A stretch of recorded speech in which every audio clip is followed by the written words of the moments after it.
जय जिनेंद्र। आज से हम सभी तत्वार सूत्र प्रारंभ करेंगे। ये तत्वार सूत्र जी जो कि आचार्य उमा स्वामी जी द्वारा रचित है। पहले मंगलाचरण का उच्चारण करते हैं। मोक्ष मार्गस्य नेतारम भेत्तारम कर्म भूभृतां ज्ञातारम विश्व तत्वानां वंदे तद्गुणलब्धये। मोक्षमार्गस्य नेतारं भेत्तारं कर्म भूभृतां ज्ञातारं विश्वतत्त्वानां वंदे तद्गुणलब्धये। जो मोक्ष मार्ग के नेता हैं, अर्थात जो हितोपदेशी हैं, जो सच्चे मोक्ष मार्ग के नेता हैं, उसका उपदेश देते हैं, यानी कि जो हितोपदेशु हैं, देशी हैं। भेत्तारम कर्म भूभृतां, जिन्होंने भेदन कर दिया है, नष्ट कर दिया है कर्म रूपी भूभृतां पर्वतों का, जिन्होंने कर्म रूपी पर्वतों का भेदन कर दिया, यानी कि समस्त कर्मों को जिन्होंने नष्ट कर दिया अपनी आत्मा से।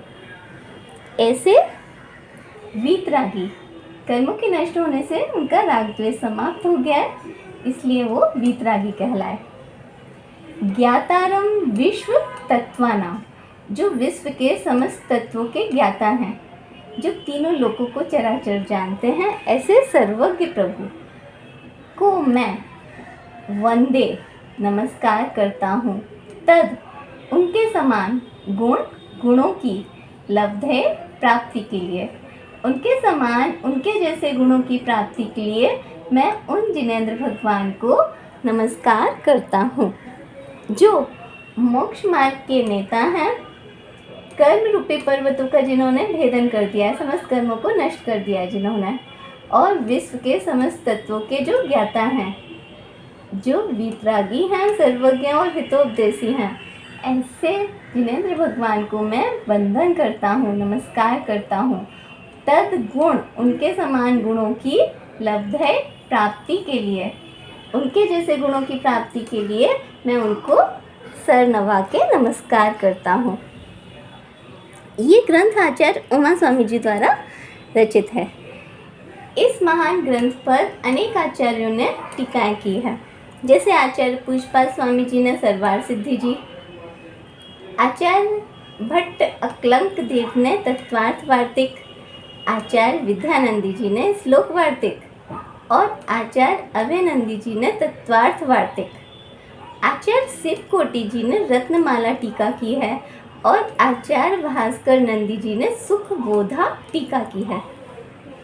और भी बहुत सारे आचार्यों ने, मुनिराजों ने, पंडित जी ने इस ग्रंथ पर अनेक टीकाएं की हैं।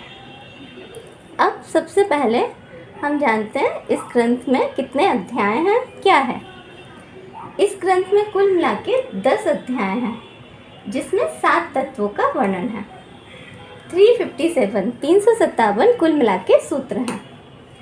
पहले से चौथे अध्याय में जीव तत्व का वर्णन है। पहले अध्याय में जीव का, जिसमें 33 सूत्र हैं।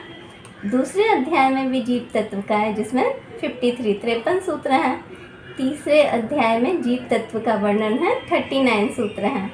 और चौथे अध्याय में जीव तत्व का वर्णन है, जिसमें 42 सूत्र हैं। पांचवें अध्याय में अजीव तत्व का वर्णन है, जिसमें 42 सूत्र हैं।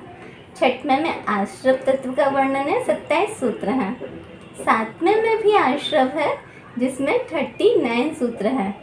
आठवें में बंध तत्व का वर्णन है, जो 26 सूत्रों में है। 9वें अध्याय में संवर और निर्जरा 2 तत्वों का वर्णन है, जो 47 सूत्र जिसमें है। और अंतिम 10वां अध्याय, जिसमें मोक्ष तत्व का वर्णन है, मात्र 9 सूत्र हैं। अब सबसे पहले हम पहला सूत्र प्रारंभ करते हैं, जो मोक्ष प्राप्ति का उपाय है, जिसमें सबसे पहले हम पढ़ेंगे उस सूत्र को। सम्यक दर्शन ज्ञान चारित्राणि मोक्ष मार्गः। सम्यक दर्शन ज्ञान चारित्राणि मोक्ष मार्गः। सम्यक दर्शन, सम्यक ज्ञान और सम्यक चारित्र की एकता ही मोक्ष मार्ग है। अकेला सम्यक दर्शन से मोक्ष मार्ग नहीं बनता, अकेले ज्ञान से अथवा अकेले चारित्र से मोक्ष मार्ग नहीं होता। इन तीनों की एकता ही जहाँ होती है वहाँ मोक्ष मार्ग प्रारंभ हो जाता है। अब हम जानेंगे कि सम्यक दर्शन क्या है। तो सम्यक दर्शन जीवादि 7 तत्वों का अर्थ सहित श्रद्धान करना, यथार्थ श्रद्धान करना, वह सम्यक दर्शन है। सच्चे देव सहस गुरु का श्रद्धान करना भी सम्यक दर्शन है। अथवा कर्णन योग के हिसाब से मोहनीय कर्म की दर्शन मोहनीय, जिसकी 3 प्रकृतियाँ, मिथ्यात्व, सम्यक प्रकृति, और चारित्र मोहनीय की अनंतानुबंधी क्रोध, मान, माया, लोभ। इस प्रकार से 7 प्रकृतियों का जब उपसम 6 उपसम होता है तब भी जीव को सम्यक दर्शन प्राप्त होता है। सम्यक ज्ञान किसे कहते हैं? जिस प्रकार से जीवादि पदार्थ अवस्थित हैं उनको उस प्रकार से जानना, वही सम्यक ज्ञान है। ये आचार्य पूज्यपाद स्वामी जी ने सर्वार सिद्धि में बताया सम्यक ज्ञान के बारे में कि जिस प्रकार से जीवादि पदार्थ अवस्थित हैं उस प्रकार से उनको जानना सम्यक ज्ञान है। संशय, विपर्य, अनध्य, वशाय रहित होकर के पदार्थों को जानना, जैसा पदार्थ है उसका वैसा ज्ञान होना ही सम्यक ज्ञान है। सम्यक चारित्र कहते हैं अशुभ क्रियाओं से निवृत्ति और शुभ क्रियाओं में प्रवृत्ति। जब हम अशुभ क्रियाओं से निवृत्ति करते हैं और शुभ क्रियाओं में प्रवृत्ति करते हैं उसको कहते हैं सम्यक चारित्र। अब प्रश्न उठता है कि अशुभ क्रियाएं क्या हैं और शुभ क्रियाएं क्या हैं। अशुभ क्रियाएं क्रोध, मान, माया, लोभ, 5 पाप, हिंसा, झूठ, चोरी, कुशील, विकथाएं, स्त्री कथा, चोर कथा आदि आदि। तो जो भी मन वचन काया की दुष्प्रवृत्ति होती है वह अशुभ क्रियाओं में आता है। तो वचनों से कभी अशुभ वचन नहीं बोलने चाहिए, मन से गलत क्रियाएं नहीं करनी, सोचना चाहिए मन में, और शरीर से कभी गलत क्रियाएं नहीं करना चाहिए। तो हम अशुभ कार्यों से बचेंगे। और शुभ क्रियाएं क्या हैं? मन वचन काया की शुभ प्रवृत्ति, दान देना, पूजा करना, भक्ति करना जिनेंद्र भगवान की, सभी तो शुभ क्रियाओं में आता है। अहिंसा, सत्य, अचोर, ब्रह्मचर्य, अपरिग्रह, शील व्रत का पालन करना, ये सभी शुभ क्रियाएं हैं। तो यदि हम चाहते हैं कि हमको सम्यक चारित्र प्राप्त हो तो हमको अशुभ क्रियाओं से निवृत्त यानी कि अशुभ क्रियाओं से रहित होकर के शुभ क्रियाओं में लगना चाहिए, प्रवृत्त होना चाहिए। जय जिनेंद्र।